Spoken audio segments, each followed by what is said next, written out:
Good afternoon, everyone. We are going to get started in just a moment. We're going to let everybody into the webinar.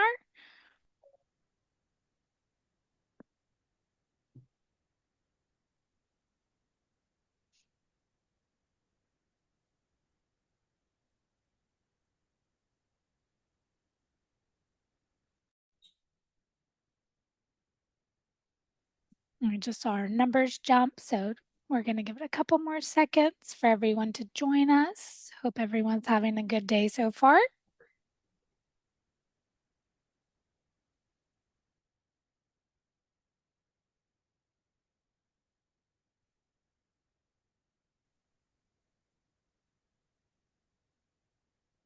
All righty. Welcome everyone to today's conversation with Congressman Jimmy Gomez and our September government relations update. Please note that this Zoom webinar is being recorded. My name is Jessica Masters, and I will be behind the scenes as the technology webinar moderator today. We have an exciting opportunity, and we will get started after I go over housekeeping items.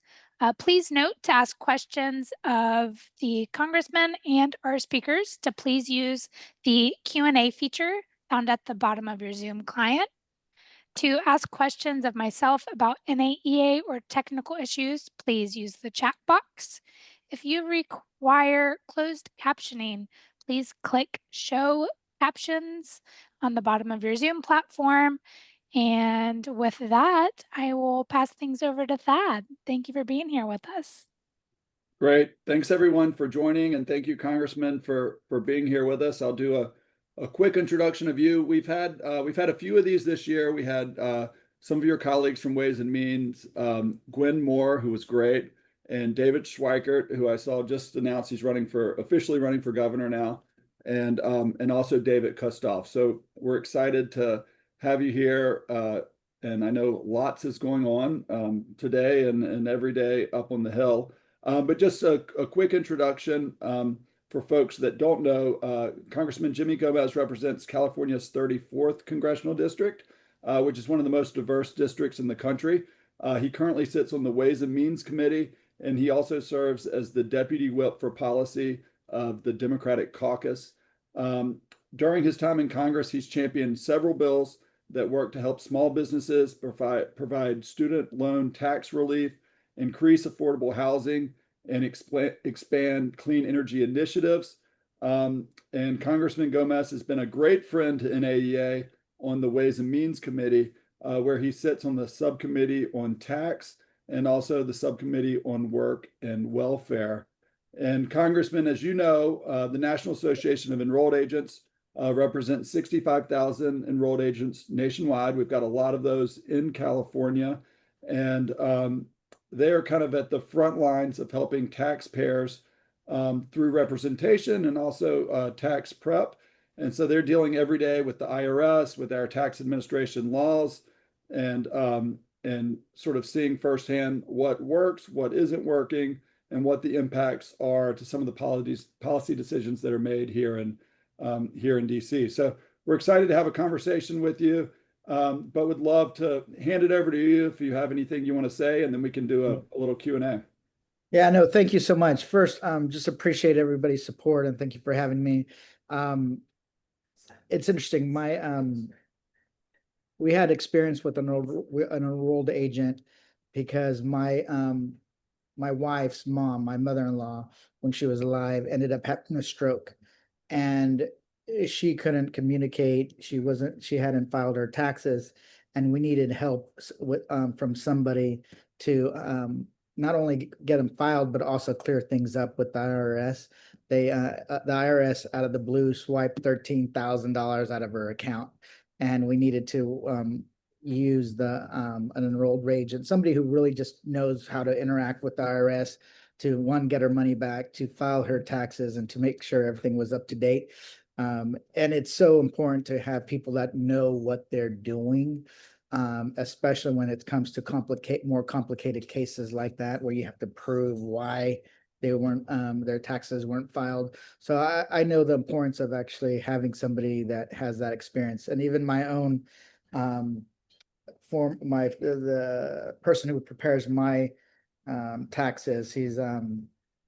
He was a former IRS employee. He actually, so it's important, especially as a member of Congress. I never wanted to run into a problem where somebody starts looking through my tax returns and thinks I didn't do something correctly. So I just want to say thank you for doing what you do, and in times of where things are so chaotic, trust is at a very low point about with from the public's point of view with IRS and vice and across the political spectrum. We need people who are experts, and all of you are experts. So appreciate everything you do. So thank you for having me again.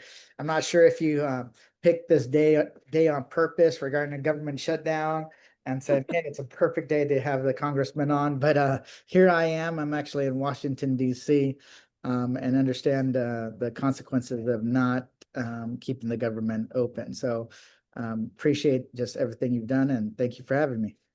Absolutely. And yeah, that's obviously the elephant in the room as we're staring down a government shutdown at midnight tonight.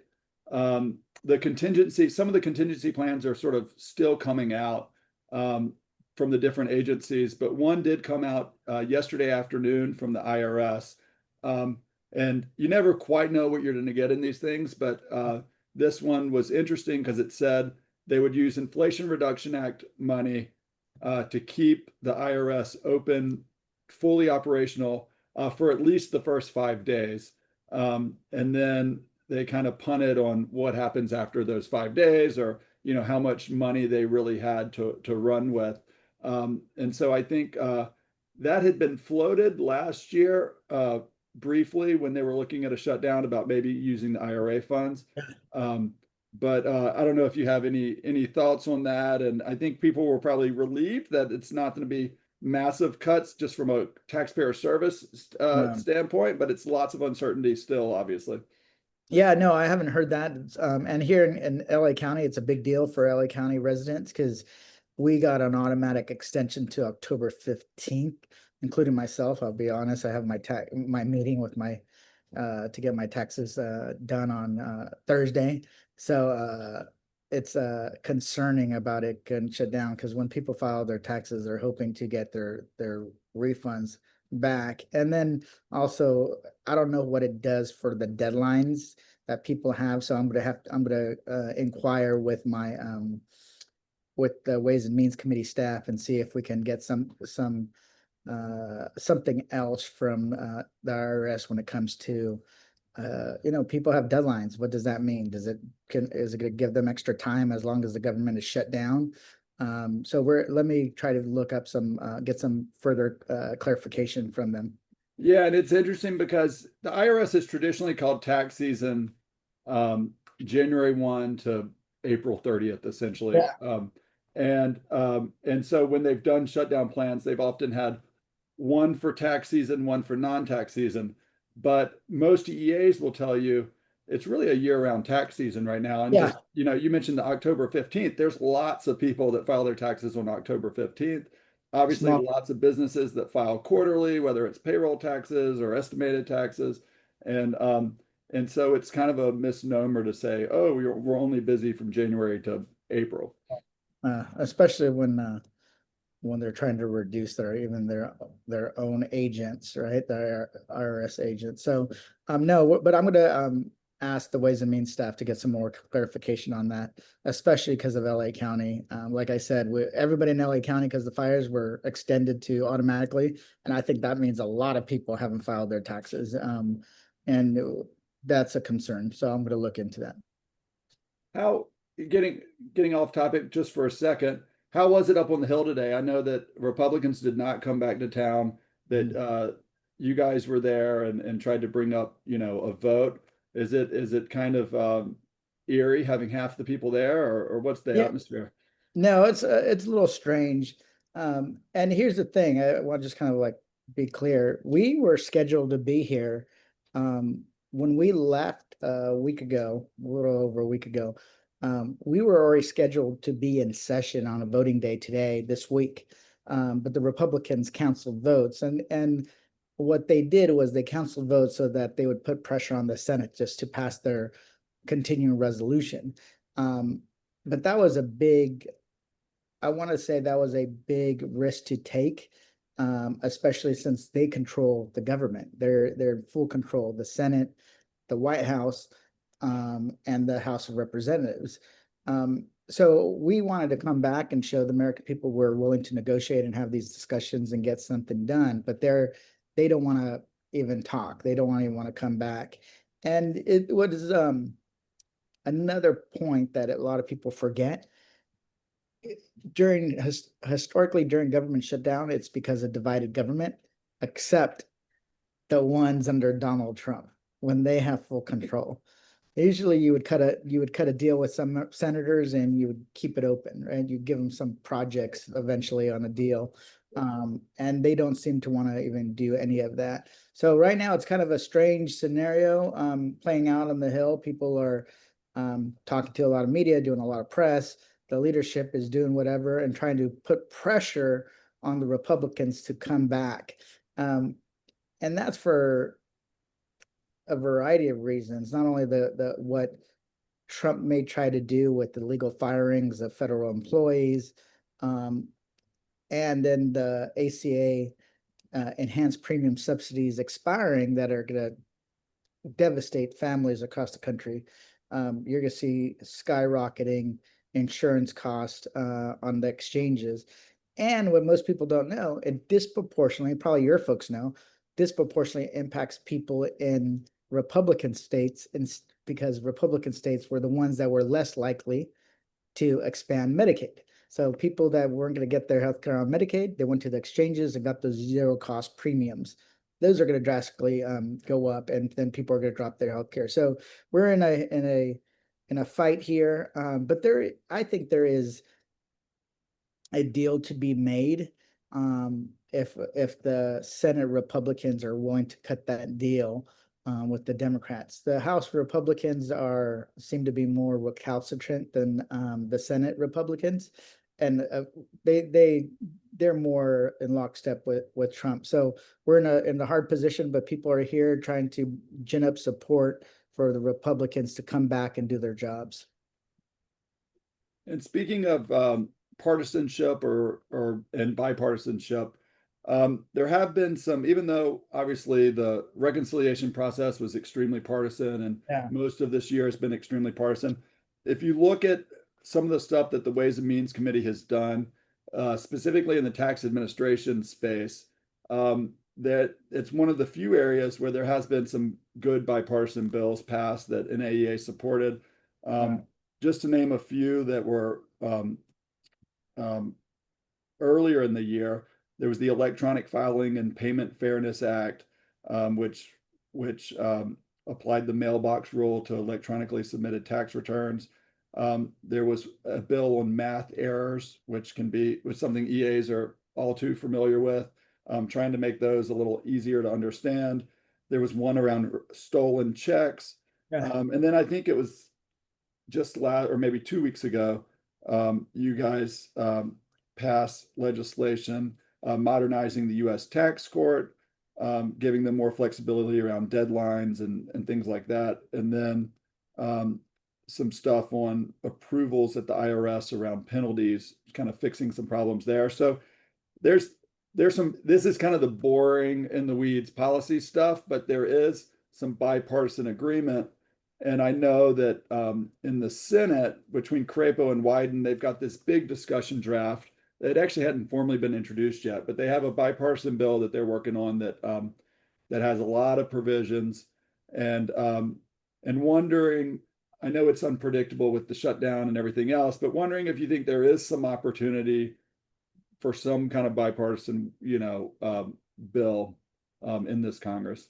Yeah, absolutely. I think, especially when it comes to making government work better, I think you've always seen bipartisan approaches to it, and that's the way it should be, right? Government should work better. No one has a monopoly on good ideas, and people's when they have their discussions and the process works the way it should, you end up with pretty good legislation. Some of it is no brainer, like the mailbox rule to electronically submitted tax returns.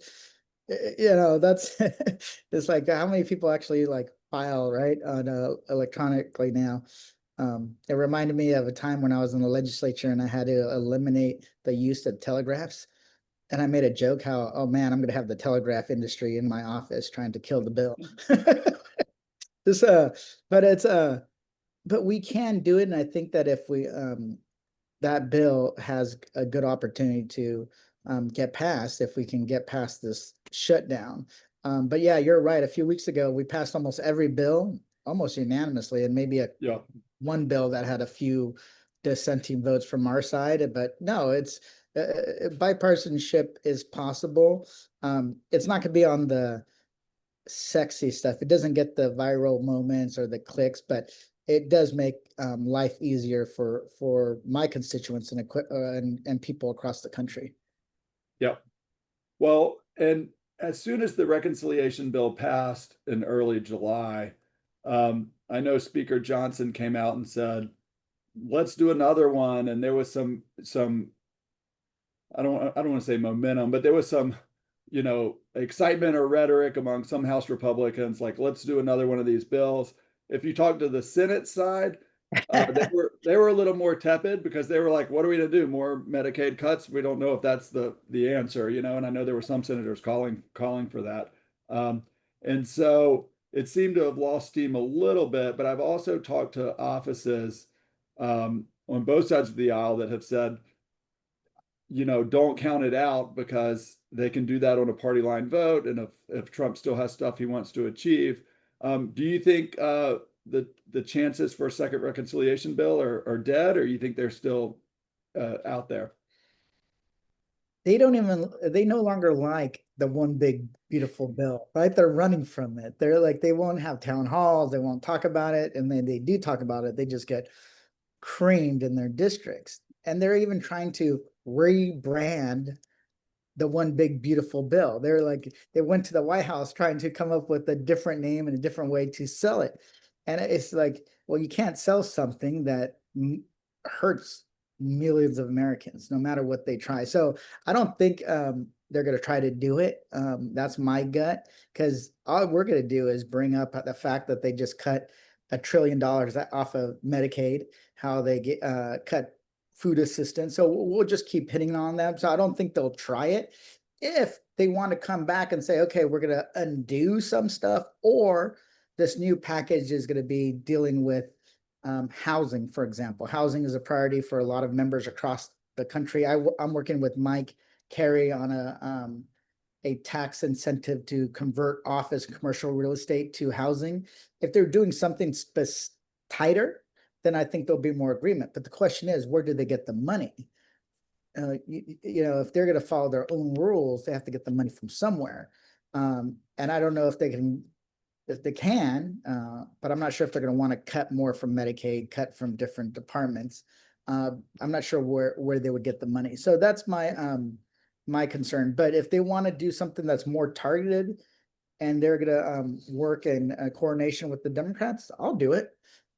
If they're going to do more of the same, what they did during the one big beautiful bill, then I think we're going to have to stand in opposition.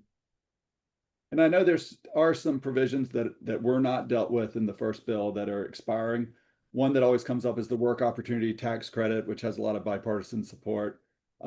Obviously, the ACA premium tax credit, which has kind of been, become front and center in this whole shutdown thing. But that's one that expires at the end of the year. That there's some bipartisan support. I know that that it's mainly moderate Republicans, but yeah, I guess the other question would be if there's an opportunity to extend some of that stuff. I know there's lots of factors on how all this plays out, but yeah, I never say never in this town, right? You like sometimes stuff comes out of the blue and something happens. The year before when the Ways and Means Republicans could deal with the Senate Democrats on a tax package or like a small tax package, the Dad's Caucus, which I'm the chair of, endorsed it because it was not what we would have ran, but it was still moving the ball forward. It was still going to help a lot of families with the child tax credit, you name it, had all these provisions. So we were in favor of it. So if something comes up that we think is good, we'll support it.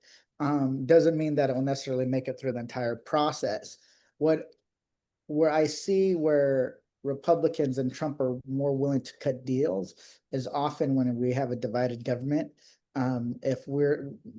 It's going to be hard because I think Trump would become more belligerent and attack us more if we become a Democratic majority in the House.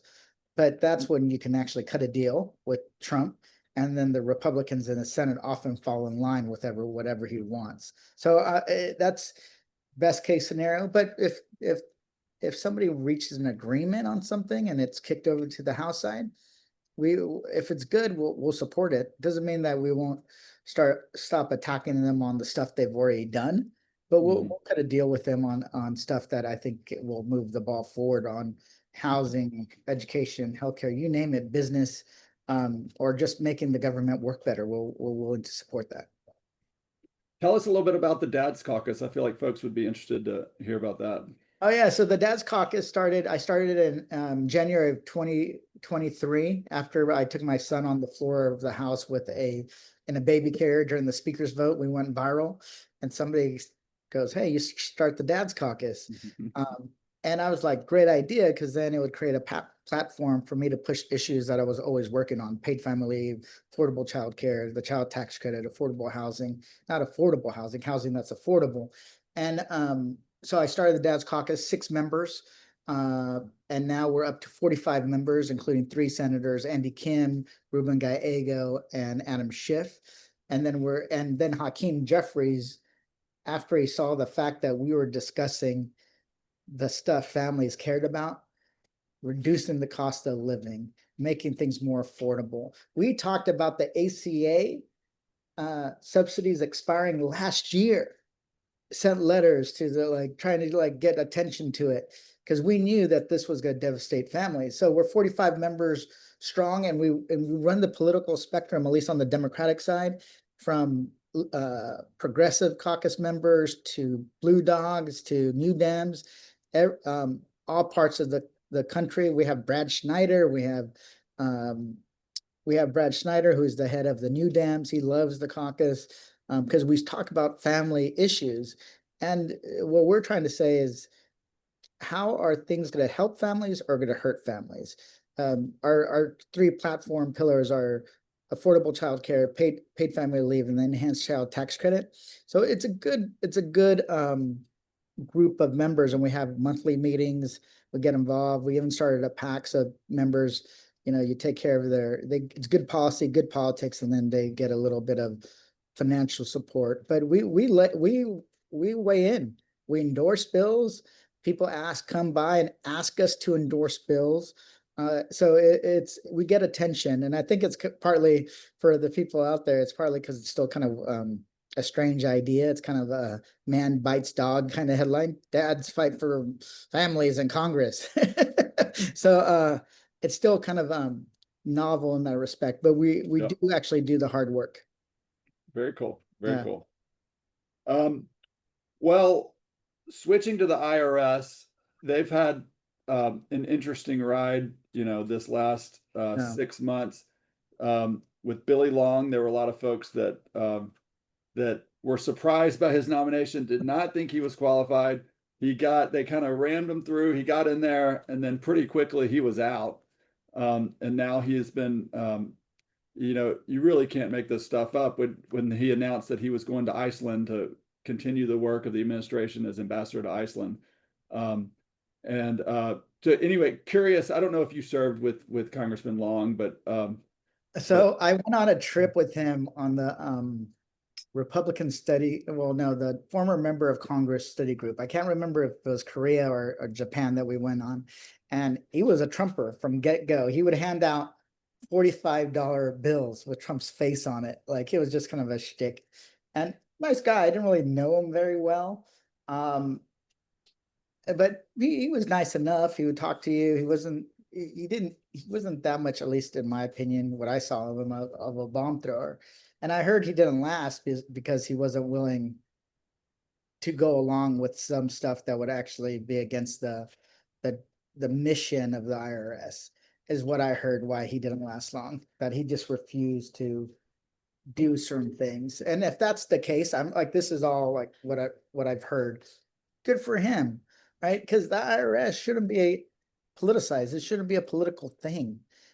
It's handling some of the most sensitive information that Americans give to the federal government. Mhm. And we want to make sure that people, a lot of people, yeah, it's painful to pay taxes at times. Trust me, like I get it.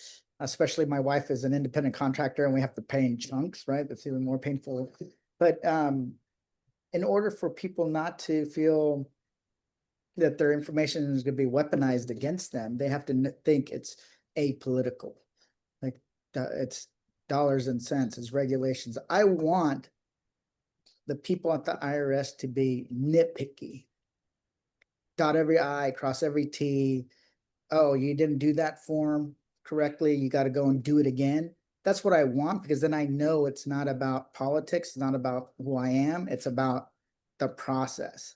And so I don't know what absolutely why he left, but if that's the case, it's good that he stood up. Any, have you heard anything about a potential next IRS commissioner? It seems like it's been pretty quiet. No, I haven't. But I hope they appoint somebody that's somebody honestly probably from that worked in the agency, that knows the culture, that knows the regs, that knows what they're doing. I don't want them to have a political appointee like Commissioner Biziano of the Social Security Administration that had to Google what the job entailed, right? Mhm. It's like, no, I want people to know what they're doing. Most people don't know this. My wife's great uncle was the staff director for the Joint Committee on Taxation. Oh, wow. He was his name was forget his first name, Woodworth, and he was there for he was like the third one there, served a long time. He ended up going to work for Richard Nixon in the administration. I think also I think he might have worked for Jimmy Carter, I think, or Gerald, one of those. Can't remember exactly what he passed away, but he was well respected across the political spectrum because it was balls and strikes, following the rules. And that's what it should be, especially when it comes to people's information and comes to their money. So that's what I want. I want to see is just give me somebody that's a straight shooter that's going to follow the rules and the regs and the law. Yep. And sort of the career ranks IRS is unique in that you only have two political positions. There's the commissioner and the chief counsel, and everyone else is career. And we've seen with the early retirements and the incentive plans, and just a lot of people were already retirement age and said, this is a good time to get out. About 25,000, about 25% of the agency, was about 25,000 people have either taken early leave or retired. And a lot of those, I was actually looking at a chart that we're going to show in our later that had all the sort of senior positions at IRS.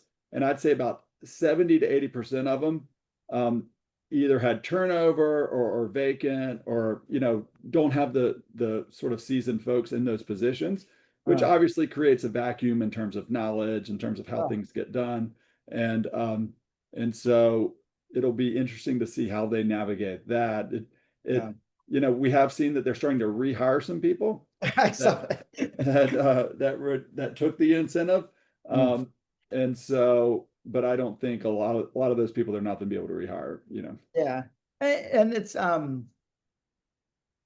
one that people want to be valued, right? A lot of folks do these jobs not only because they can probably make way more money as doing their own consulting or doing their own thing.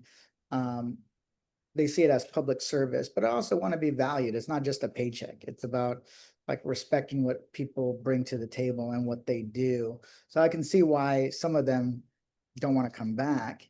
They don't want to be attacked. They don't want to be put in a situation to be asked to do something that breaks the law or breaks regs or doesn't follow standard operating procedure.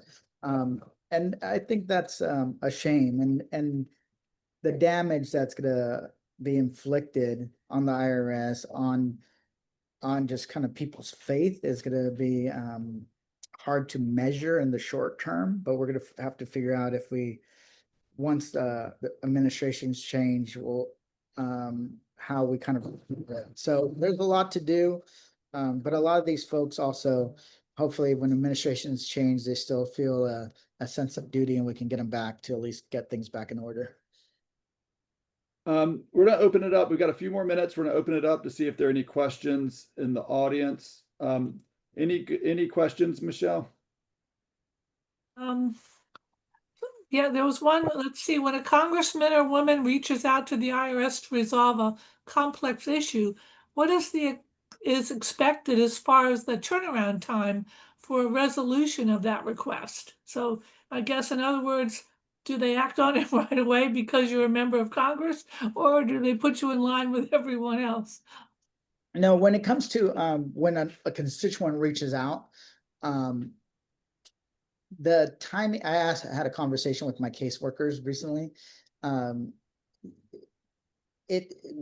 We're expecting in a fairly reasonable time, but we have a liaison, and then also there's the taxpayer advocate, which is a great resource to help people that don't have the funds, and we do get results. I mean, I've had my staff help constituents get $20,000, $50,000, $100,000 back. Like, just like, and it was mainly because their return was stuck somewhere, and we had to just unstick it. We're not experts.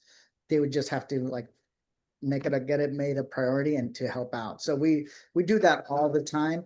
And my staff says that the IRS is still being pretty responsive. The departments that, I guess the departments within each agency that interact with members of Congress are still pretty responsive. That's good to hear. But it doesn't happen overnight. Of course not. It's still the IRS. Yep. Well, I've heard from congressional offices that the two biggest issues, and this probably depends on what area of the country, but tend to be VA issues and IRS issues in terms of constituent services. Does that sound right? Well, yeah, mine is actually USCIS, so immigration, right? That's still, that's a big, and makes sense because I represent what I consider the Ellis Island of the 21st century. We have VA is a big chunk of it. VA disability benefits, you know, how much they're going to get covered. And then IRS, those are the top three. Any other questions, Michelle? There's a health question.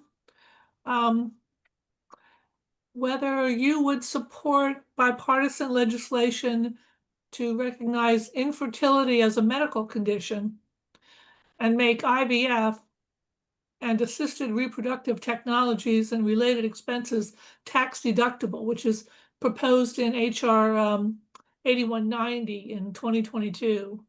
I probably supported that, to be honest with you. I would have to look, but I probably have already supported that. I think that we need to help. Raising a family is extremely expensive in this country.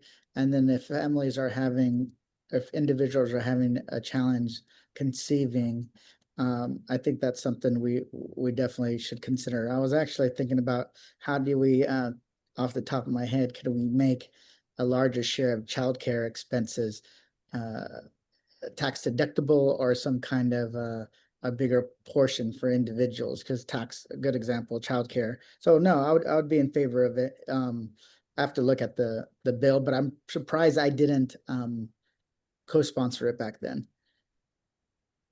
And Phyllis, who's on, and Phyllis, you can just come off and ask your question if you want to do that. Great, thank you. Yeah, I actually had two. One is kind of really off the wall, so I'll ask the one that isn't off the wall as much. But I guess it's not really a question as much as an observation. You know, we talked about, you know, the extended deadlines, which apply to, you know, people who have been in disaster areas. And, you know, not only do we have the issue of, you know, just kind of general IRS functioning if we have an extended shutdown. But the other thing that happens is traditionally the IRS shuts down the e-file system for individual returns. That usually happens like mid-November, and then it doesn't open up again until the following filing season. So, I mean, that just seems like a recipe for a perfect storm of awfulness. You know, if you have more people having to, you know, file things on paper, and just, you know, if that's on the radar. Yeah, you know, I'm actually texting my ledge staff to reach out to the committee about like how is the shutdown going to impact people's filing. And it's not only across the country, but acutely in LA. So thank you for pointing it out. And that's why I like talking to people who are experts and deal with this stuff all the time, or different, either healthcare, taxes, you name it, is because then you kind of bring attention to the issues that are going to arise. So I appreciate it. So I'm gonna and that is always even separate from the shutdown. That's always amazed me that every year the IRS shuts down the system to do, they say IT upgrades or something, but it's almost like when you go to a website and it says we're down for 12 hours or whatever, like in the middle of the night, they do that for like a month, which is, it's kind of hard to believe. Yeah, and of course, if the reason for that is preparing. Aren't they using Cobalt? It's like, no, it's like they're finding the 90-year-old person that knows how to work on Cobalt. Exactly. Yeah. Into the IRS to work on it. So the off the wall question is, you know, thinking back, who was the last IRS commissioner that President Trump put forward? And that, of course, was Chuck Rettig. And has anyone heard any rumblings about his being willing or able to come back? That's an idea. I don't know. I don't know if he's Trumpy enough, you know, if he's, I know he's been critical of the administration a little bit, but it is an interesting idea. Oh, well, because he was a Trump appointee. Somebody just posted in the chat, he said, no way.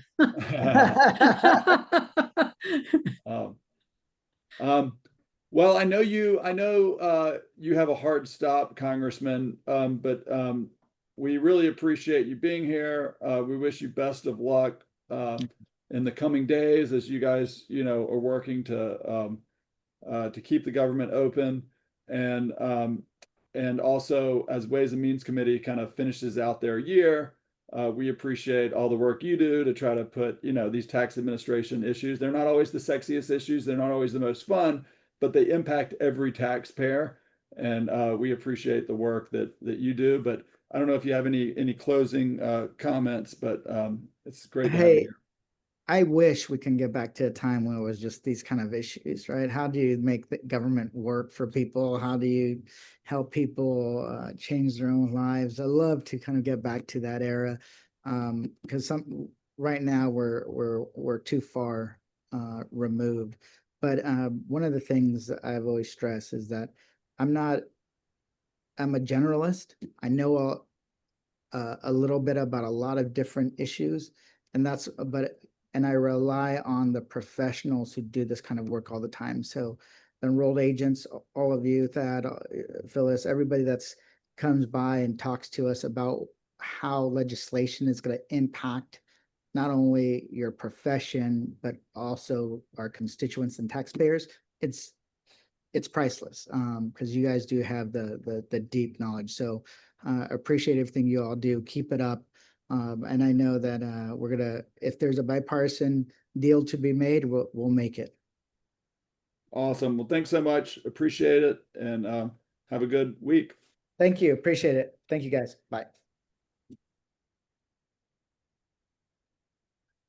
All right, that was great. I know, well, Michelle, I didn't know if you wanted to say anything, but I know that Phyllis has some things to talk about around the PAC, and then we're going to get into our government relations update. Great, Michelle, anything from you? No, I'm going to hand the floor right to you, Phyllis. The All mic right. is yours. Thank you. Well, hey, everyone. For those who don't know me, I'm Phyllis Jo Kuby. I'm the chair of the NAEA PAC board, and I'm based in New York City, but currently sitting here in Washington, D.C. And I just wanted to say thank you for being with us. This was a wonderful gathering, really good discussion. But as we wrap up this event, I want to leave you with one powerful thought. Advocacy does not happen by accident. It happens through action. The passage of the OBBB tax law is already reshaping the tax landscape, and at the same time, the IRS continues to face serious operating challenges that directly affect taxpayers and the professionals who serve them. In moments like this, enrolled agents need a strong, unified voice in Washington. That's exactly what the NAEA PAC provides, ensuring that the unique needs and expertise of EAs are heard loud and clear by policymakers. Every dollar contributed strengthens that voice. It allows us to protect the profession we love, push for workable implementation of new laws, demand accountability and transparency from the IRS, and defend the integrity of the tax system our clients rely on. But here's the truth. The strength of our PAC depends entirely on us, on you. Supporting NAEA PAC isn't just about making a contribution. It's about making a commitment to the future of our profession. It's about standing together as a united community to ensure that the role of enrolled agents remains respected, valued, and protected. So I ask you today, will you take that step? Will you be part of the collective force shaping the future of tax policy and the EA profession? Let's send a message to Capitol Hill that enrolled agents are not just participants, but leaders in the tax community. Every contribution matters. Every voice matters. Let's make sure our voices are heard. Thank you. Thank you, Phyllis. And I'll just add that I think conversations like we just had demonstrate why it's so important to have this PAC as a tool in our advocacy strategy. Congressman Gomez is someone we've gotten to know over the years through his PAC events by being a supporter of his, and then he's gotten to know us. So he knows, what we care about, what our issues are, what an enrolled agent is, and why we're so important. And he's a door that we can go to when we have, policy issues or priorities. But it's really about building those relationships over time where we help him out, he helps us out, and he comes to understand, what our priorities are, what our policies are. And so it really, without the PAC, it's really hard to do that because these members of Congress have so many demands on their time. They're so busy, and being able to sort of get that face time, build that relationship, really is invaluable. So thanks, Phyllis, for everything you guys do, and thanks to all the members, NEA members that support the PAC, because it's a great tool as we do our work.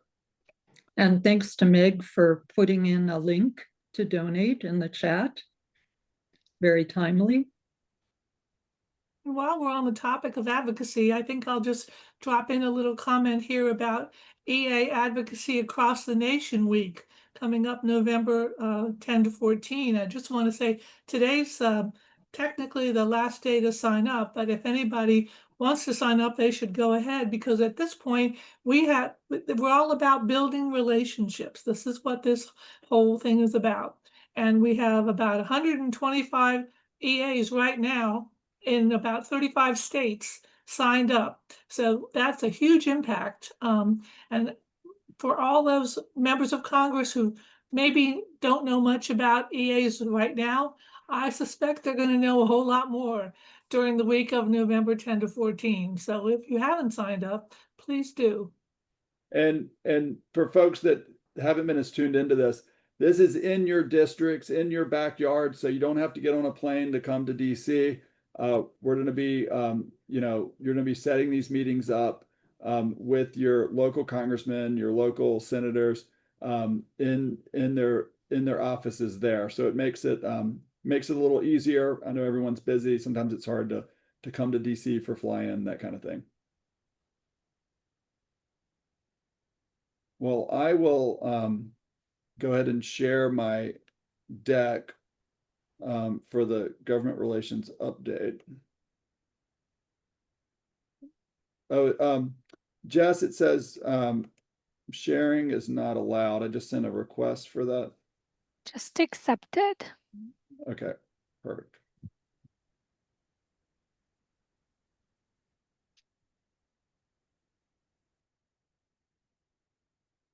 Let me see if I can do the presentation mode.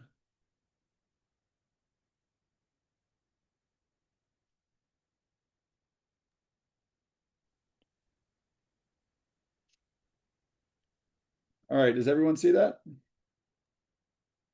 Yes, you're good. Awesome. All right, so we're just gonna go ahead and launch into the government relations update.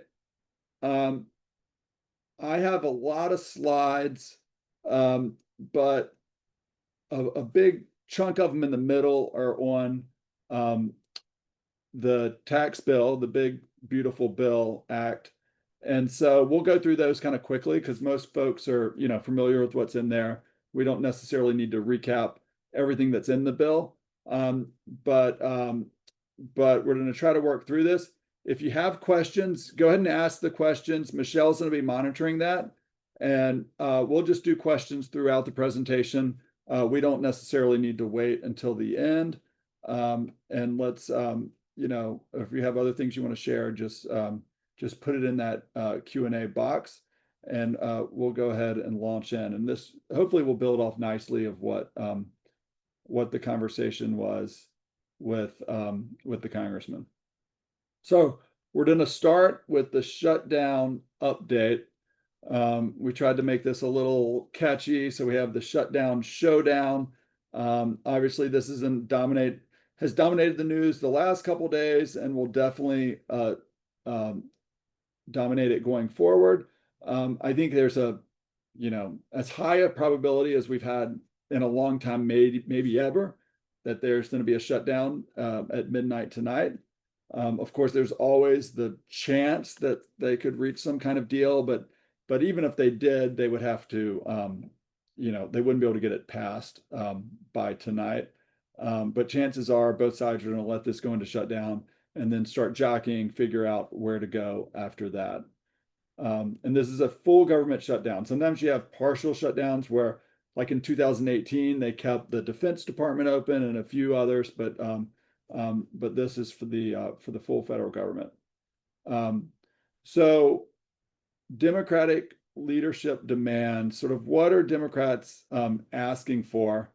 And the main asks, some of which came up in our last conversation, were in order to fund a stopgap funding bill. So in order to extend the funding, which runs out because it's the end of the fiscal year at midnight tonight, Democrats are asking for an extension to the ACA premium tax credits, which expire at the end of the year, although premium notices go out around November 1st. And so a lot of premiums will be going up if that is not extended. So Democrats are asking that that be included in this CR. And they are also asking for no more unilateral rescissions. This is when President Trump has been rolling back some funding that was already appropriated by Congress. And there's a whole process for doing that. And I won't get into the sort of technical aspects. But if you do it close to the end of the fiscal year, the Supreme Court has ruled he can roll back that funding without Congress's consent, which many Democrats are saying, why would we cut a funding deal if then you can just go do what you want? So they want some kind of assurances in the bill that they would not roll back the funding in the bill. And then they're also asking that some of the Medicaid cuts and the big, beautiful bill be rolled back. I think there's an understanding that it's not really realistic that they would get all of those things, but they're saying, hey, this is what we want, let's negotiate. Republicans, on the other hand, are saying, hey, we just want to keep the government open. We just want a clean CR until November 21st. Let's not cloud it with a bunch of policy. Let's just keep the doors open. And then after we pass that, we're happy to sit down and discuss ACA tax credits or other policies you want to work on, but let's not hold the government hostage to those policies. So both sides feel like they're in the right here. They feel like they've got the high road. And that's why there's been very little appetite on either side to cave or negotiate and pass something by tonight. So the Trump administration kind of ratcheted up the stakes a bit last week by putting out a memo to agencies. OMB at the White House put out this memo to agencies that said, prepare not just to furlough workers, which is how normally shutdowns work. You furlough workers, and then when the government opens back up, you bring them back. But plan to do mass firings as part of the shutdown. And they basically said, we're going to do a large reduction in force. We're going to use this as an opportunity to reduce the size of the federal government, to continue some of the work that DOJ was doing. And they said very clearly, if Democrats, don't shut the government down, we won't do that. But if they do, we're going to fire all these people. There is a process to that, so it's not as simple as it sounds. Normally, before you do a RIF, you have to do a 60-day notification. The agencies have to give 60 days warning. That can be reduced to 30 days, but it's not like they can do it in one day. And the Democratic leaders, Schumer and Jeffries, came out and said, they weren't to be intimidated by this. This was just a negotiating tactic by Republicans, and they weren't going to sort of change their tactic just because this memo went out. As with any shutdown, in the days leading up to it, agencies put out what they call their agency contingency plans if there's a lapse in funding. And so they get guidance from both OPM, which is Office of Personnel and Management, and the Office of Budget and Management, sort of with some guidelines.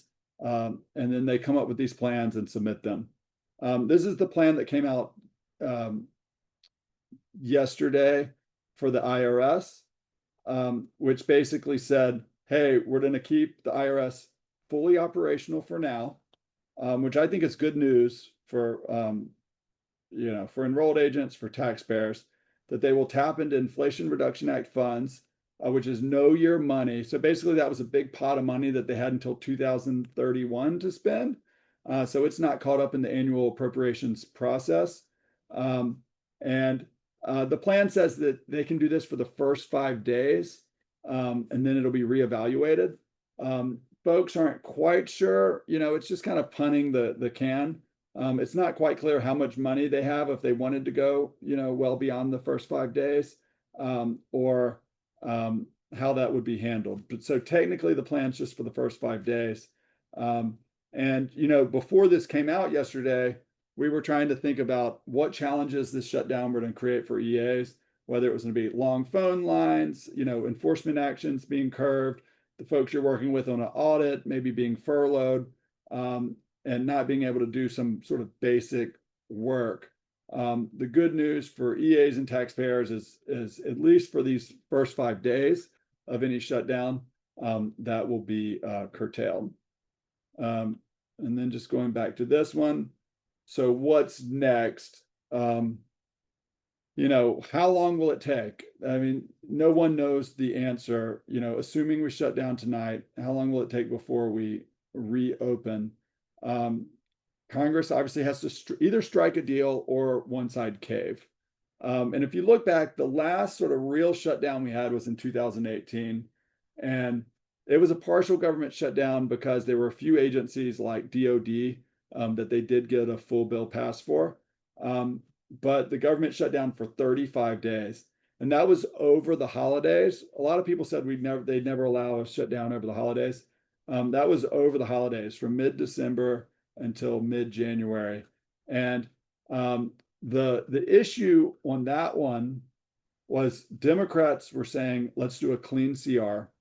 President Trump was saying, I won't pass it unless you have money for the wall along Mexico border. And Democrats said, we're not giving you money for a wall along the Mexico border. And they ended up, after 35 days, Trump caved and said, you know, they reopened the government. He did not get his money for the wall. In 2013, and some people are drawing parallels between this scenario in 2013. It was a 16-day shutdown. It was the full government, so DOD and everyone. And that was over Obamacare, and Republicans were saying we want to repeal Obamacare. In this CR, you had Democrats saying no, we're not going to do that. They had a 16-day shutdown. They were not successful in repealing Obamacare, and President Obama obviously had the veto pen and was part of those negotiations. And at the end of the day, Republicans caved and they just got a clean CR. And so people read into that different things. Normally, a clean CR has the moral high ground because you're like, let's just keep the government open and not try to do all this other policy stuff. That's where the Republicans are right now. So that's why they feel like they have the upper hand here. But Democrats are so frustrated with all the things that Trump has done that there's a lot of angst among rank and file Democrats that want their leadership to stand up for Trump, to not just cave and do what he wants. And so that's why both sides are very dug in here. And, you know, there's the chance that this could be a long shutdown, but who knows? We'll have to wait and see. And then for now, for the first 5 days, IRS is in very good shape. But the longer it gets, it's not clear that they'll have the money to continue operating at that level. Dad, we have a question. Is Okay. that 5 business days or 5 calendar days? That is a great question. I want to say it just says 5 days in the plan, but that actually might be 5 business days because they're not really open on Saturday and Sunday.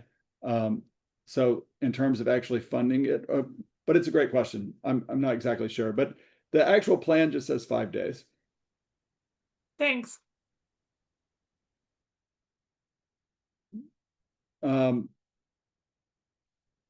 So another topic that I know we hit on with the congressman, and I don't know if we need to, spend too long on this. Some of you were out in Salt Lake City, got to spend time with Billy Long, but he obviously was replaced after less than 2 months of being confirmed by the Senate. It took him a long time to get in there, and then he was very quickly out. He transitioned to a new role as ambassador to Iceland. I'm not sure if he's been confirmed for that or if how that's worked, but he was definitely chosen for that position. And Secretary Scott Bessent has now taken over as the acting commissioner of the IRS. Just prior to Billy Long, Michael Falkender was the acting commissioner of the IRS, and he was also the deputy secretary at Treasury, the number 2 guy at Treasury. Was very respected, considered, super knowledgeable, was a professor at the University of Maryland, had worked in the first Trump administration. And the word is that he butted heads with Billy Long, did not think Billy Long was handling the IRS right or was effective in that job. And so it appeared that he had sort of, won that battle when Billy Long was dismissed. But then just a week or two later, there were reports that Trump, that Falkender fell out of favor with Trump. Trump did not like him anymore and told Bessent, you got to get rid of him. And so after being the number 2 guy at Treasury for a very short stint, he was, a Trump nominee confirmed by the Senate. He was out. And that's significant in that a lot of times the deputy secretary at Treasury takes on some of the role of kind of overseeing the IRS and, working with the IRS commissioner, since the IRS commissioner, technically reports directly into Treasury. But that position is now vacant. He's out of there. IRS staffing in the wake of Doge. So, Doge came in, and Elon Musk, whose picture is here, came in very heavy-handed and said, we're going to get rid of a lot of people. We're going to do serious layoffs. We're going to do these incentives to reduce the workforce. And they had a lot of people respond to that. And now they're feeling some of that pain. We had the head of the White House Office of Personnel Management come out and say, yeah, we probably overdid it.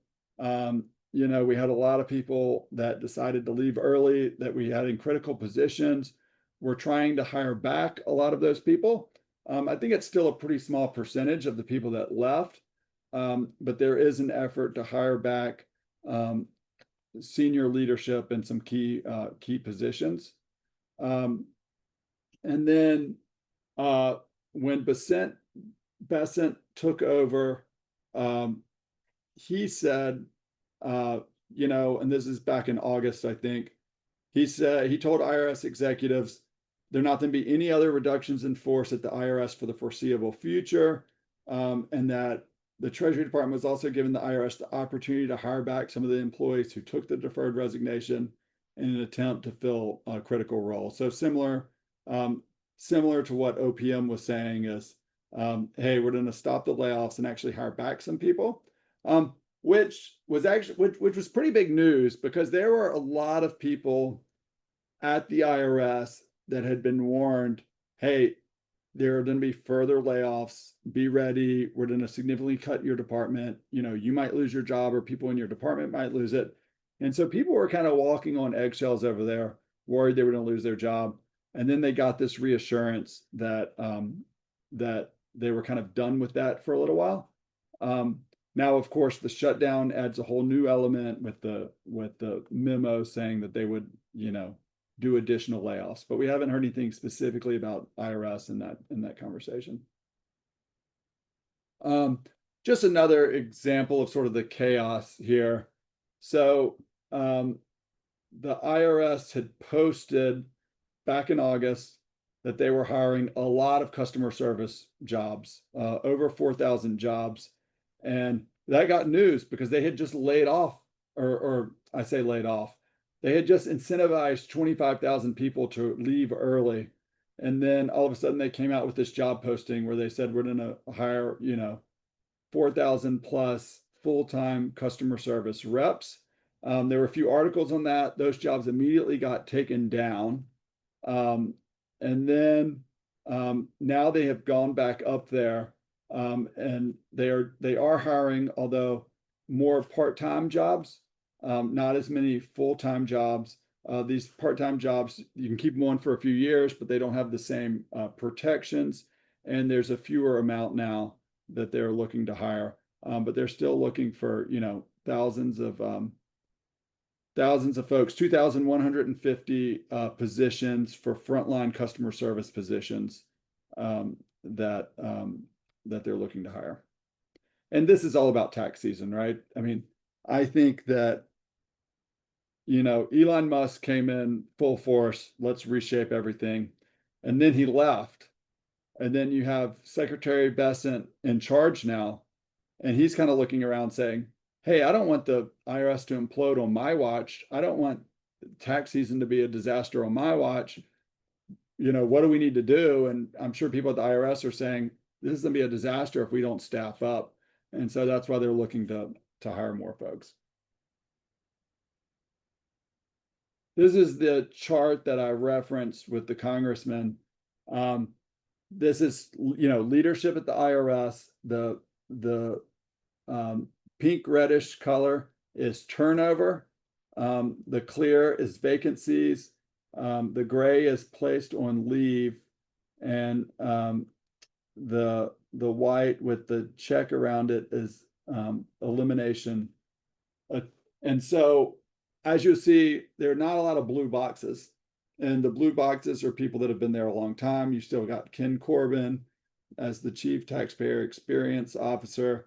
So, you know, there are a few people in there, but it's generally new people, high turnover, or vacancies, which does create a bit of a vacuum in terms of the knowledge at the IRS. So, any other questions on the IRS before we get into some of the tax bill stuff? Nothing in the Q&A, Dad. Okay. So this is where I said I'm going to try to go through this relatively quickly, because most folks have had some kind of, you know, overview of what's in the tax bill. But we're going to kind of recap it. If folks have questions, ask me. I feel like I've forgotten some of this stuff from this summer when I was like, you know, in the weeds. You guys are obviously working it from a, you know, tax professional standpoint every day, so you're going to know a lot more than me. But I'll go over the overview of what was in this bill and, you know, briefly about, you know, how it got passed. And then we'll talk a little bit about the implementation of it and the and some of the advocacy the NAEA has done around that. And if folks have questions, of course, ask. I don't think we'll go all the way to 4 because we had a little extra time built in, but we'll get started now. So Republican passed the big, beautiful bill. It was happened a lot quicker than a lot of us thought. You know, Republicans always said they were to move incredibly quickly. I, for one, was skeptical because legislation normally takes a lot longer, but they moved really quick. The House passed the legislation on May 22nd. July 1st, the Senate passed their first version.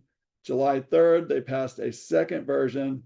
And then, while there was always thought that there would have to be a conference in a few weeks to sort of bridge the two bills, once it got some momentum, President Trump said, you just got to the House just needs to pass the, the Senate passed their version on July 1st. There was a couple versions that came out, but the final one that they passed was July 1st. And then the House passed July 3rd. And then the president signed July 4th. And between July 1st and July 3rd is when they quote unquote jammed the House and just said, you got to pass what the Senate passed. Even though a lot of House members were like, wait a second, we want to bridge the differences with our own bill. But they weren't given that opportunity. And if you look at the votes, passed by 1 vote in the Senate, by 1 vote in the House, and was then signed into law. So super narrow. What was in there? Obviously, there were a lot of expiring tax cuts from the 2017 TCJA. The marginal tax rates probably being the biggest one of all. Those were extended through 2026, the TCJA rates, rather than going up, provide an additional year of inflation and the cost of living adjustment. The standard deduction was extended, another big thing from the TCJA. It increased the standard deduction to $15,750 for individual filers and $31,500 for joint. Paid leave from TCJA was made permanent under the legislation, and the credit allows employers to claim non-refundable credits ranging from 12.5% to 25% of their wages to workers on paid leave. The child tax credit was extended. It increased the maximum amount of the child tax credit by $2,200 per child beginning in 2025, and it indexed the credit amount for inflation. It also made permanent the $1,400 refundable additional tax credit adjusted for inflation, and it made permanent the income thresholds. The estate and gift tax, the exemption for the state and gift tax was permanently extended and increased to $15 million for individual filers, $30 million for married couples filing jointly, starting in tax year 26, and it was indexed to inflation. Pass-through business income, the 199 cap A. This, of course, was a big sort of signature small business provision in TCJA, and they extended that at 20%. There was a bit of an effort. The House bill had it going up to 23%, but it ended up at 20%.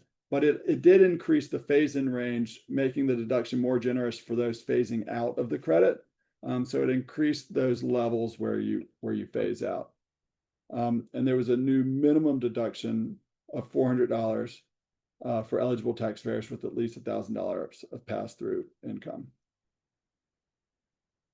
The SALT tax, as folks will remember, this was one of the big sticking points to the bill. You had a lot of moderate Republicans from places like New York that said, we are not going to vote for this bill if it does not increase the SALT tax, which was actually the SALT cap, which was actually expiring at the end of the year anyway.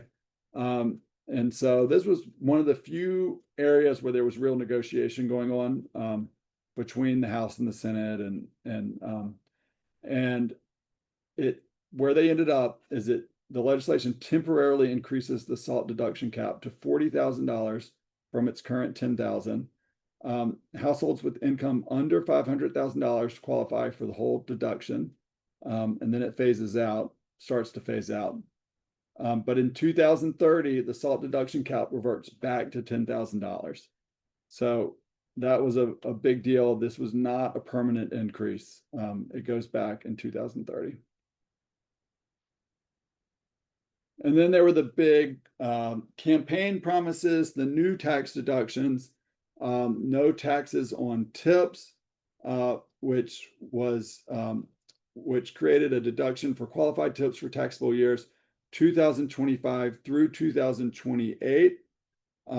We saw the list, and I think we've got this later in the presentation. The list of occupations come out last week, and one had been leaked before that of what occupations qualify for this. And the deduction is capped at $25,000 and phases out for income that exceeds $150,000 for individuals and $300,000 for joint filers. This was effective January 1, 2025, but they're working on transition relief, and this was spelled out or required in the legislation. Transition relief in the first year by allowing employers and individuals to approximate a separate accounting of amounts designated as tips by any reasonable method. This is one of the implementation pieces that we've weighed in on, that we're working on at NAEA, where we need better rules and guidance. No taxes on overtime. The legislation establishes a deduction for overtime compensation for taxable years 25 through 28, so the same years as the tips. It's capped at $12,500 for individuals, $25,000 for joint filers. It's got the same income phase outs as the tip deduction. And the same transition relief that they're working on regs right now, essentially around allowing employers to approximate a separate accounting of amounts designated as qualified overtime compensation by any reasonable method. And the definition they used is the Fair Labor Standards Act definition of overtime, which is relatively narrow. There are a lot of workers outside of that definition. And so that creates some confusion as well. The deduction for seniors, of course, they had said no tax on Social Security. They couldn't technically do that in a reconciliation bill. And so they provided taxpayers ages 65 and older with a $6,000 deduction from their taxable income for years 25 through 28. This is on top of the regular standard deduction. So it's available for both itemizing and non-itemizing taxpayers. And it phases out if the income is $75,000 or $150,000 for joint filer. Deductions on car loan interest. This is another one where we asked for better guidance from NAEA when NAEA requested more clarity from Treasury because there's just lots of confusion around how this is going to work exactly. But the bill creates a deduction of up to $10,000 for interest payments on auto loans for tax years 25 through 28. It only applies to interest paid on loans for new cars and those whose final assembly is in the U.S. And of course, it phases out at certain income levels. Trump accounts. I'm not going to go all into this one, but they created tax advantage Trump accounts. This goes into effect. Well, I guess it says January 1, 26. But I know that it wasn't retroactive till 25. So folks are feeling like there's a little bit of time to figure this out in terms of exactly how the regs will look. So the business provisions, R&D, remember in TCJA, one of the big pay-fors was that you could no longer immediately expense R&D. It had to be spread out over 5 years. Although that didn't kick into effect until after a few years.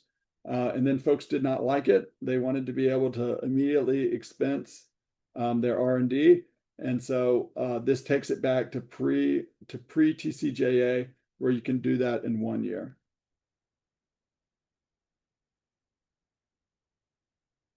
And then business interest expenses, also another pay-for from TCJA that they made more favorable in this bill, being able to write off interest for business expenses, and the depreciation deductions, restoring 100% bonus depreciation rate for certain property if it was placed into service on or after January 19th, 2025. So that actually wasn't as bad as I thought. I didn't want to have to spend, too much time going through the bill since folks are pretty familiar with it. But what's next for Congress? I mentioned this with the congressman, a second reconciliation bill. So they passed this in July. I think they Republicans kind of surprised themselves that they were able to jam this through as quickly. I remember J.D. Vance, the vice president, had said, we're saying July 4th, but really if we get this done before the August recess, it'll be a huge success. And then they got some momentum. President Trump's ability to kind of lean on Republican lawmakers and push them to vote with him proved to be effective. And they got this done quickly. And so I think they kind of tasted victory, and Speaker Johnson immediately came out and said, let's do it again. Let's pass another bill. But then the realities kind of sank in about, all right, what's going to be in that bill? There's still a lot of disagreement in the Republican Party. Some people want more cuts. Some people think the cuts to Medicaid went too far. there are various priorities within the Republican Party. And so it's not clear, unless this became a major initiative of the president to pass another reconciliation bill along party lines, it's not clear that this really will get off the ground. So then there's the question of, what about a bipartisan tax bill? Some of the provisions that were being looked at for the big beautiful bill were bipartisan, and Republicans said, oh, let's not include it, let's save it for later for a bipartisan bill. So work opportunity tax credit, a big example of that. Some stuff around retirement security legislation. They passed Secure 2.0, but the question is, there's still other provisions in the retirement space that could be kind of a 3.0. Extending the Affordable Care Act, premium tax credits, that has some Republican support. That's obviously been caught up in this shutdown negotiation. Technical corrections to the first bill. There's always things that Congress wants to fix. Reversing a provision from the bill to restore the full deduction for gambling losses. This got a lot of attention in Nevada. The bipartisan, Republicans and Democrats are pushing for this hard, saying this is really hurting their industry. Taxation of digital assets, some stuff with Taiwan. And so, are there enough issues out there for a bipartisan tax bill? I think the answer is yes. Does Congress have the ability to work together at this point to get that done? I think as of now, the answer is probably no. I mean, they're just at each other's throats too much. You can't really imagine a bipartisan sort of comprehensive tax bill at this point, but we'll have to see how things, shake out. So there are some, recent efforts that are bipartisan to change some things that were in the bill. Representative Brian Fitzpatrick, who's a CPA, who's on Ways and Means, is working with Democrats on legislation to restore some of the energy tax credits phased out in the bill. And meanwhile, Fitzpatrick, also Nicole Malliotakis, and several Democratic members are working on legislation aimed at expanding the temporary tax deduction for overtime compensation to workers covered by collective bargaining agreements. Remember, I said that right now, according to the bill, the overtime provision, no tax on overtime, is limited to that FLSA, Fair Labor Standards Act definition.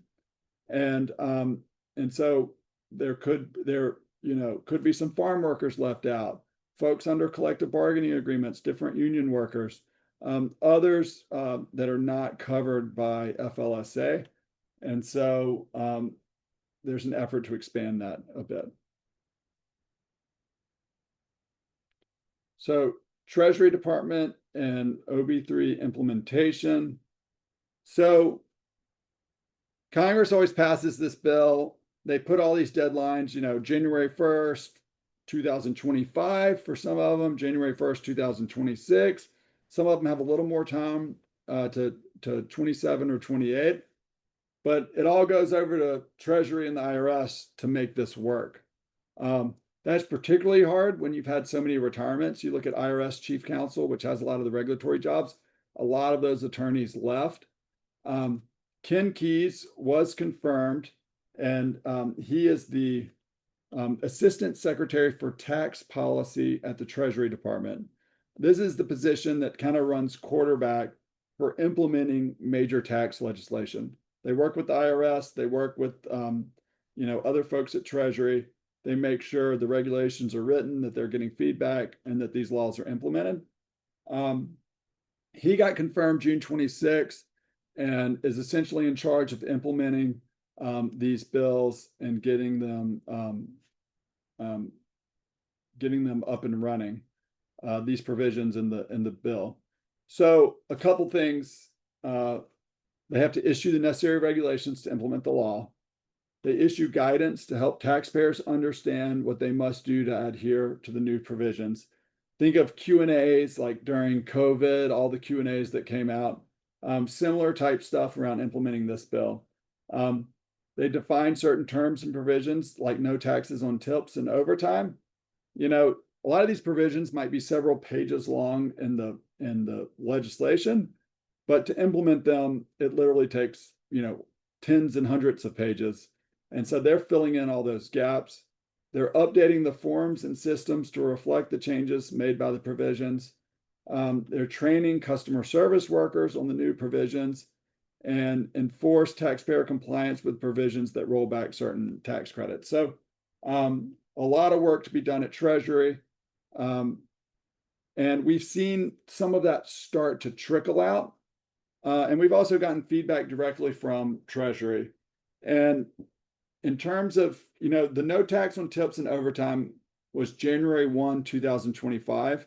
And that also is new, impacts a lot of people's taxes, is important for tax professionals and EAs. And so that's gotten a lot of attention.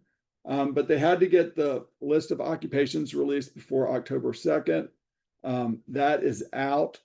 It's open for comment, but the proposed rule is out there.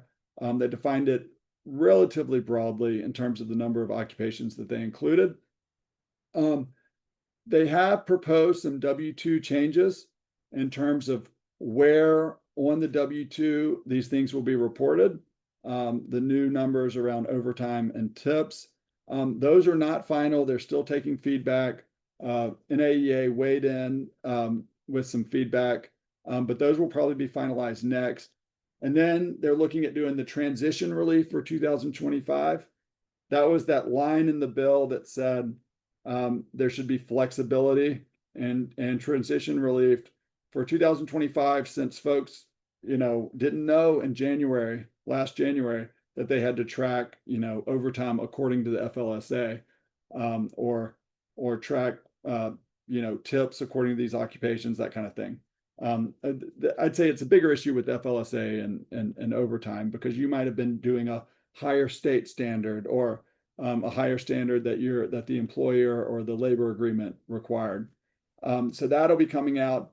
And then there's regulations for the 2026 through 2028.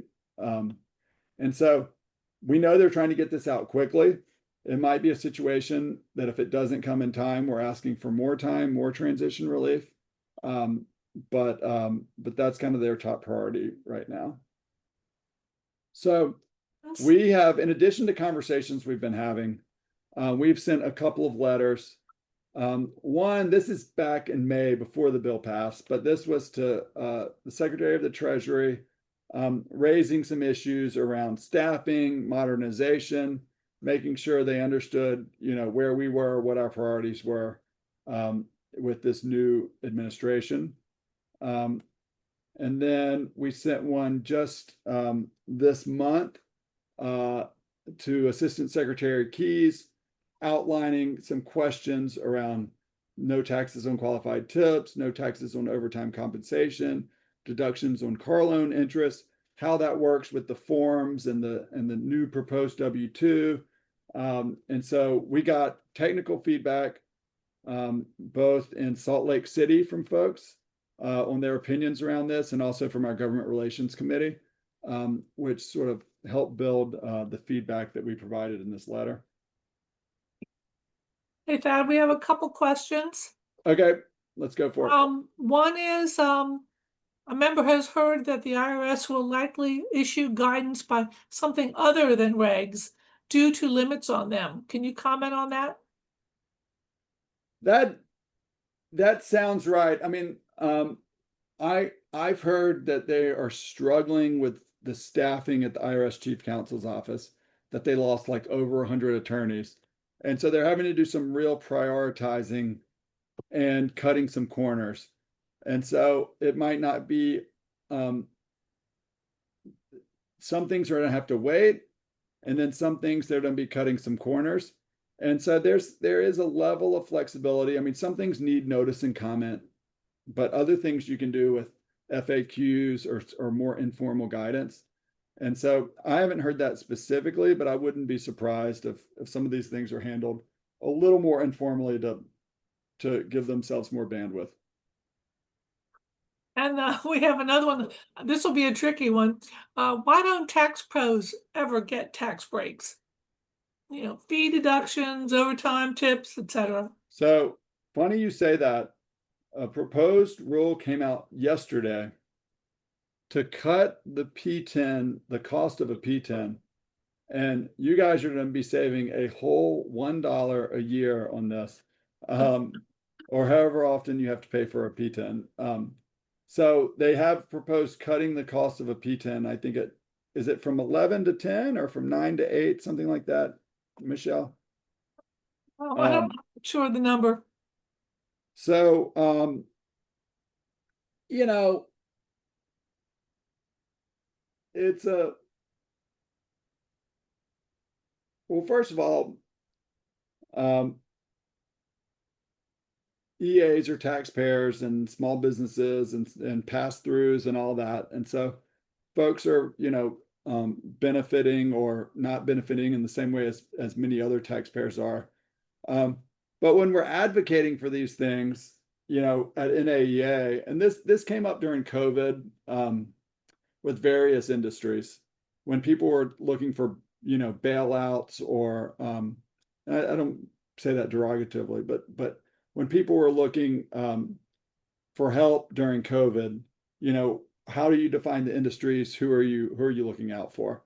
And from a reputational standpoint and an advocacy standpoint, I always feel like we're on safer ground if we're fighting for our clients, if we're fighting for the small business owner, the farmer, individual taxpayers, making sure that the system works for them, that there's a fair playing field. You see something like the 199 cap A. I know that was an effort to make things, when there was a big corporate tax cut, they said, well, we can't give corporations this big tax cut and not do anything for small businesses. So they said, all right, let's do this 199 cap A deduction. And so, you're on a little less solid ground if you go in and you say, hey, we're NAEA, National Association of Enrolled Agents, and we're proposing this tax credit for enrolled agents. That being said, that doesn't mean there aren't examples of that or opportunities for that to try to incentivize behavior. I've seen things like tax credits for electronic filing, that kind of thing, trying to incentivize behavior. And I think those kind of tools in Secure 2.0, there were things like, all right, if you set up automatic enrollment of a 401k, when a new employee joins, then you can get a $1,000 tax credit or a $500 tax credit. And so there are tools like that can be very helpful. But generally, I think we make our best arguments when we say, hey, we're fighting for farmers, we're fighting for small businesses, we're fighting for everyday taxpayers. We want the tax system to work for them. We want to be there, and we need a tax administration system that allows us to do that for them. So here's the answer. The total fee for 2026 is $18.75. That's a $1 reduction from 11 to 10 for the IRS portion of the fee, but the $8.75 contractor fee remains the same. Yep. So folks, that's deflation at its best, right? It's going down. Well, it was in 2023, it was $30.75. So it has come down. And it doesn't sound much, but for the IRS portion, that's what, close to 10%. And so, but yeah, we were, we know that's not going to change anybody's lives right there, but well, the only other thing I wanted to mention, Michelle, is this executive order 14247 on electronic payments technically goes into effect today or tomorrow. I think it was September 30th. It was going into effect. And this is the executive order to modernize payments to and from America's bank account. It was issued on March 25th, 2025. And it's basically saying, let's get away from checks. Let's get away from these paper processes. Let's do electronic payments. I think generally, and NAEA did these comments, generally we support that 100%. But we also heard from people that maybe are working on an Indian reservation, maybe have other examples where there needs to be some flexibility. And so we put that in our comments. Since then, various issues have been raised, which I know IRS is looking at, around notification. If you're going to get a payment back, making sure that the IRS has your right bank account number and that you're receiving proper notification. So they're still working on a lot of the kinks around this executive order. They have said the first part they're going to implement this in phases, so it doesn't all go into effect tomorrow. The first part they're going to implement is electronic payments to individuals from the IRS. So they're going to try any payment to individuals from the IRS, they're trying to do electronically. Obviously, that requires, having the proper bank account number and way to send the money. And so that part of that's going to be a work in progress. But this is an issue we are on top of. It continues to evolve. Even though we made these initial comments, there continue to be discussions around this in terms of making sure we're giving them feedback and it's implemented in a way that helps modernize and move the agency forward, but also works for taxpayers and doesn't screw people over with unintended consequences. And with that, I feel like I've been talking a long time, Michelle, since we did these things back to back. But if folks have questions or comments, and then we'll give you back a little bit of your time. Oh, and I know that Phyllis wanted to sort of reiterate on the PAC, just since some folks might have gotten on and off. We have two more questions. Okay. Jerry Gaddis wants to know, with the BBB in the rear view, is the TAS Act on the horizon? We know we've all been waiting for news on that. Great question. Wyden staff in the Senate is all on board. Don Snyder, who is sort of the architect for CRAPO, he's gone over to work for Ken Keyes at Treasury, which is both a positive and a negative for us. It's a positive because he's working on all the implementation stuff and we have a good relationship with him. It's a negative because it takes away a little bit of that momentum from TAS. But there is a team that's been there for CRAPO that's there.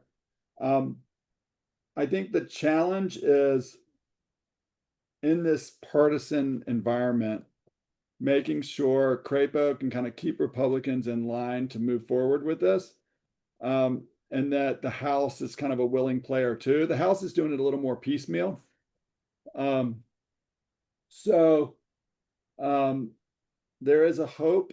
I would say a few weeks ago before the shutdown stuff, there was actually some buzz around maybe we'll do bipartisan tax administration legislation. There seemed to be getting a little momentum, but there's bumps in the road, like with this potential shutdown. So we're pushing it. We're hopeful. I don't like to overpromise because sometimes these things, are a bit of a roller coaster and take time. But it's still top priority for NAEA to try to push that legislation. And then one more. Did you read something about EFTPS no longer being available to set up new accounts?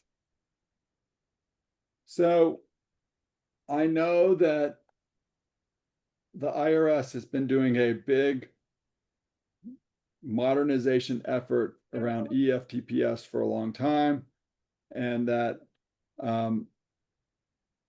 as part of that, there have been some bumps in the road. And I think I did hear something about this no new accounts. Initially they were full speed ahead on this modernization piece. And then when this electronic payments EO came out, we heard from IRS that they were going to pause their work on EFTPS because they had to move those resources over to the electronic payments. So that's one that I think what's going on with the EFTPS is an ongoing concern. If you have something specific on that, or we can also just dig into that. If it's something where we need to weigh in as NAEA, definitely send Michelle an email because we want to make sure we're on top of that. The questioner just posted something in the questions about something that's on the EFTPS site right now, and that is that effective October 17, individuals will not be able to create new enrollments via EFTPS.gov. If you're an individual taxpayer and are not enrolled in EFTPS.gov by October 17, then you'll need to create an IRS online account for individuals, or use the IRS direct pay guest path. Okay. Yeah, if folks have opinions or thoughts on that, I'd love to hear it. I think it's part of this, modernization effort that they're working on. And I don't know, I don't use that tool personally in a way that know kind of what makes sense and what doesn't, but we definitely welcome feedback so we can weigh in if it's necessary. That's it for questions. Great. Well, Phyllis, do you want to kind of close us out? Sure, thank you. I just wanted to say, I think somebody posted it in the chat too. It seems like the IRS is trying to drive more and more of the kind of freestanding applications into the taxpayer online accounts. So, that will be something to watch closely, as time goes on, so that we make sure that that's actually an improvement rather than another hurdle. And yeah, thanks. I just wanted to say a word again, because I know we had a few new people come on at 3 o'clock. I'm Phyllis Jo Kuby, EA, chair of the NAEA PAC board, and I'll shorten my pitch that I made earlier, but just wanted to say to everyone, having a PAC really allows us to have a voice on Capitol Hill that we could not have with any other way. And, I've said it before, if you're not a fan of the political system, it still is the political system that we have right now. And it's really not within our purview at NAEA to change that. So we want to make sure that we can work as effectively as possible. And one of the ways that we can do that is by having a PAC. And our PAC, of course, depends on contribution from our members. So, if you have any questions about the PAC, you can always contact me, you can contact Michelle. And I would say also, kind of looking quickly at the attendee list, I feel like I might be preaching to the choir a bit, which I apologize for. But one thing that you can do is spread the word. And we've found that one of the most effective vehicles for, gearing up support for the PAC is to talk about it at in-person events. So if you have something that you're going to, an affiliate event or something in your area, please let me know. We've got talking points. We can help you craft a speech, and you can really become a PAC ambassador for us. So thanks again. Donate to the PAC. It's super important, and thank you. Thanks, everyone. Hope this was worth everyone's time and worthwhile. It was great to have the congressman with us, and thanks, Michelle and Jess and the whole team. Sam, for all of your work on the deck. I agree. Thank you, everybody, for attending. Our next government relation update will be December 3rd. So mark it in your calendars, and we will see you at the next one. Have a great day. Great. Thanks. Bye, everyone.